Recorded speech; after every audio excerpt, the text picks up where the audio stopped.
O senso comum indica que o brasileiro é um povo feliz, mas até que ponto uma tragédia pode manter esse estado de espírito? Não parece ser algo simples, porém é possível. A felicidade, segundo estudiosos, é uma habilidade que pode ser desenvolvida. É muito um autoconhecimento, uma consciência e uma escolha. Por isso que eu falo, escolher todos os dias.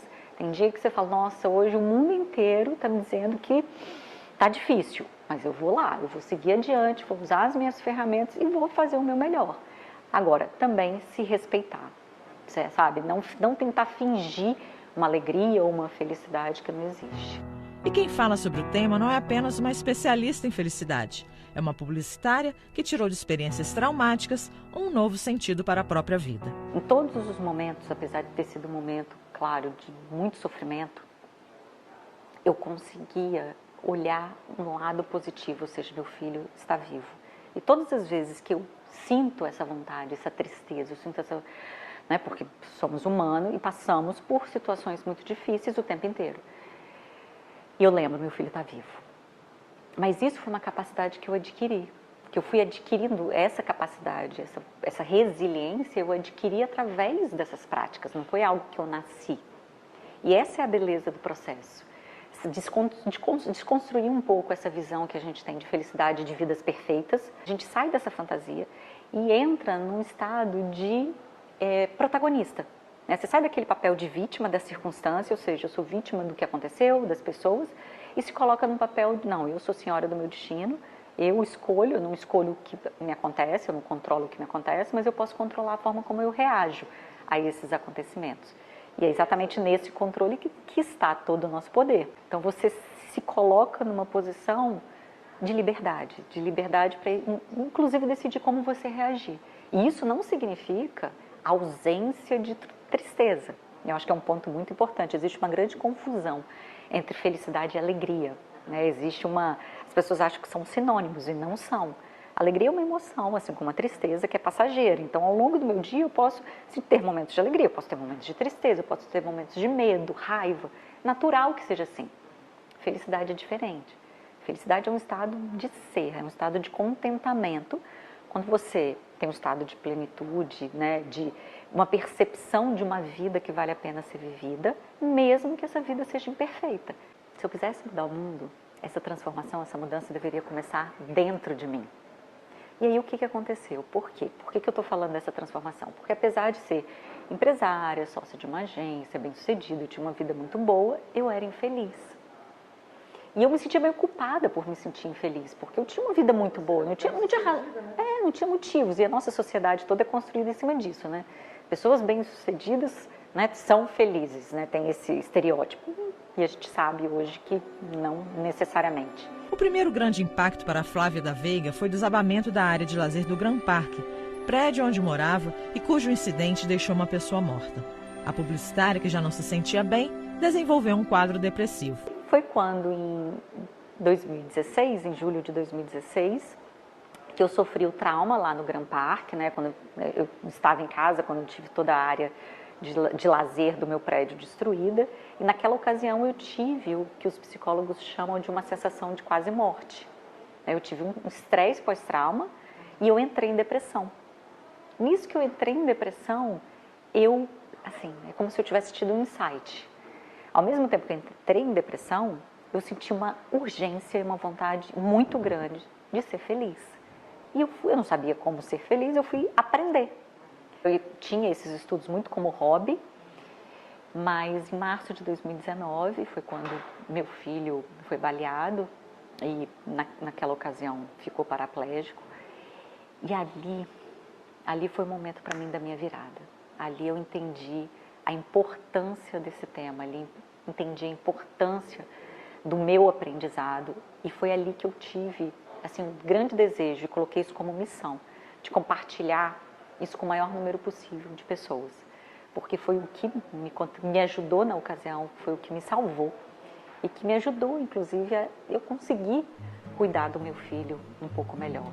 Enquanto se dedicava a aprender como ser feliz, Flávia sofreu um novo revés, desta vez ainda mais difícil. Seu filho Caio foi baleado por um policial, sem motivo aparente, quando dirigia pela Rodovia do Sol. Foi um processo, assim, muito, muito doloroso, não tenha dúvida. Acho que qualquer um que tenha filho, né, entende do que eu estou falando, porque tipo, faça comigo, mas não faça com meu filho. Então foi um processo muito doloroso. Mas o que eu enxerguei durante esse processo? E aí isso me lembra uma frase de Einstein, que ele dizia que só existem duas formas de se ver a vida, uma como se nada fosse um milagre e outra como se tudo fosse. E eu comecei a perceber que era exatamente isso que estava acontecendo comigo. Eu conseguia enxergar as coisas positivas num momento muito trágico. Exemplo, meu filho está vivo. Igual quando o médico falou assim, quais são as chances do seu filho? Eu perguntei quais são as chances do meu filho voltar a andar. Ele falou, menos de 10%. Eu falei, ok, tem uma chance. E é nisso que eu vou me fixar. Não vou fixar nos 90% de não chance. O que acontece? A vida continua. A vida continua. Eu posso escolher viver essa vida falando, nossa, que tragédia que aconteceu com meu filho, e sentar em cima disso e sofrer o resto da vida, ou eu posso falar, não, aconteceu, foi trágico, extremamente doloroso, temos um grande desafio pela frente de adaptação, mas a vida continua e a gente vai viver essa vida da melhor forma possível.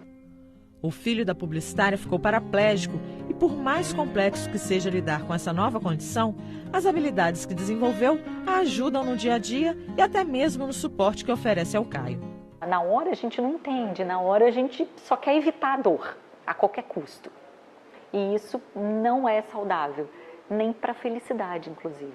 Então eu acho que esse é um ponto muito importante, assim, que eu até procuro compartilhar um pouquinho para a gente não entrar naquela fantasia de felicidade oba-oba. Você está sorrindo o tempo inteiro nas redes sociais. Sabe aquela felicidade de Instagram? Não é disso que a gente está falando. Flávia revela que existem práticas cotidianas que podem contribuir com as pessoas que desejam exercitar a felicidade. Então o cérebro ele é muito atraído para o que é ameaçador e negativo. E ele tem uma capacidade muito grande de armazenar o que é as experiências que são negativas. Ao mesmo tempo, o cérebro tem dificuldade de perceber no ambiente e de armazenar as experiências positivas. Então, por isso que a gente tem uma tendência, um viés negativo. Então, primeiro ponto.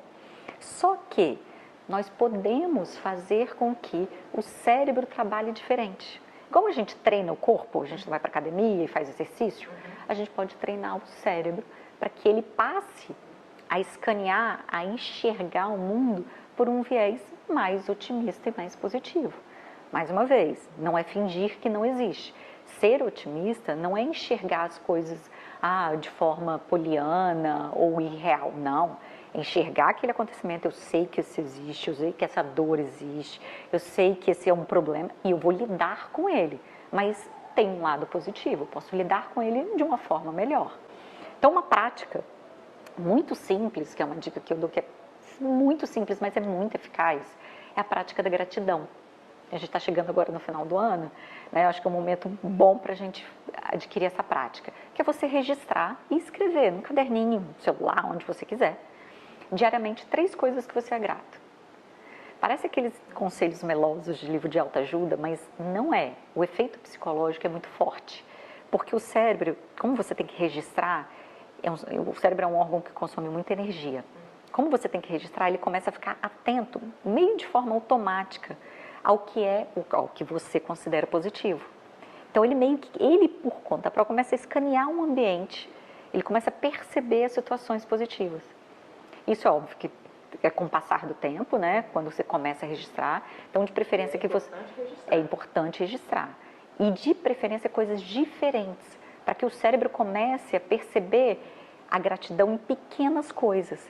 E aí você começa a enxergar que a felicidade, a beleza da vida, ela não está em grandes acontecimentos. Felicidade não é uma meta a ser alcançada. Não é um lugar onde um dia a gente vai chegar. Felicidade é o trajeto. São as pequenas conquistas, são as pequenas etapas. Até o ambiente corporativo percebeu, segundo ela, a importância de manter sua equipe feliz. Nas empresas que a gente entra, a vontade de cuidar das pessoas, de perceber o valor das pessoas. E hoje, quando a gente analisa, dentro dos estudos científicos da felicidade, quando a gente analisa as vantagens, né, porque às vezes a gente fala de felicidade como uma coisa muito, mais filosofia, uma coisa muito abstrata, Não, hoje os estudos mostram que existem, inclusive você consegue medir e você consegue ter resultados práticos.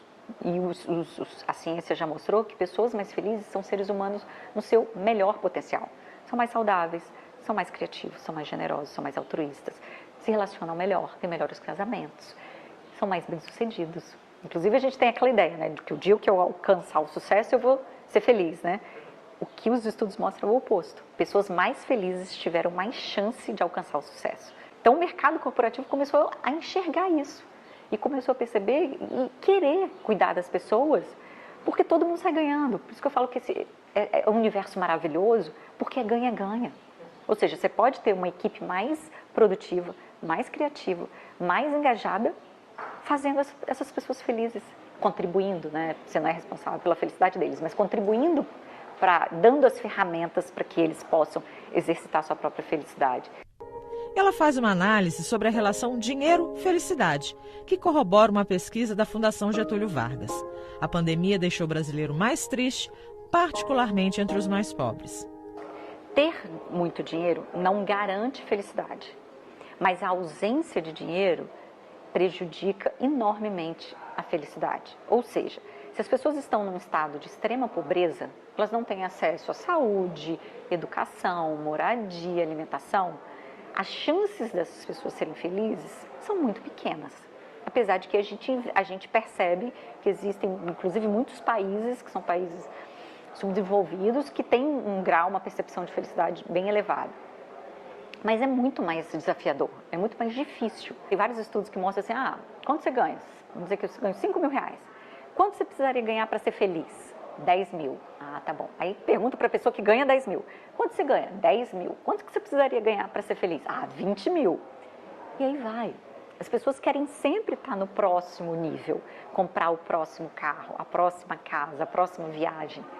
Tudo bem, não tem problema você desejar crescer, não tem problema nenhum você, né, querer ter o carro do ano, evoluir, isso é maravilhoso. A questão é não depositar nisso a razão da felicidade. Ou seja, se não existe, se não tem, se naquele ano você não conseguiu trocar de carro, tá tudo bem. Não é aquilo que vai te deixar infeliz. Então esse é um ponto, assim, é bastante polêmico esse universo, essa correlação entre dinheiro e felicidade.